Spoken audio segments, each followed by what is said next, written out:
Welcome to Luca is a Billionaire, where the only thing I invest in is your answers. You start by prepping the natural hair.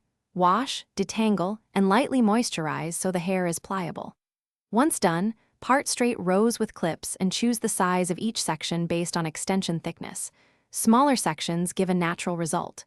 Braid each base row into a small, sturdy cornrow that sits flat to the scalp to serve as the anchor. Make sure the braids are even and not too tight. This prevents breakage and makes the next steps much easier. Now you attach the extensions using a feed-in technique. Secure the extension at the start of the cornrow with a small knot or wrap, leaving a short tail. Once secured, add small increments of extension hair into each stitch as you braid along the row. This creates a tapered, natural density and reduces bulk. Keep consistent, moderate tension so the braid lies flat. Once you reach the end, lock the braid with a small rubber band or melt the tips if the hair is synthetic and heat-safe. Finish by trimming stray fibers and blending ends so the extension matches the desired length. For synthetic hair, carefully seal the tips with a quick dip in hot water or use a lighter briefly if appropriate.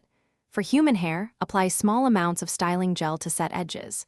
Make sure all cornrows lie flat and check every braid for even tension. If you feel scalp pain or see slippage, stop, loosen the first few stitches, and redo that section. This prevents long-term damage. Thanks for watching and please subscribe. It's the best investment you'll ever make.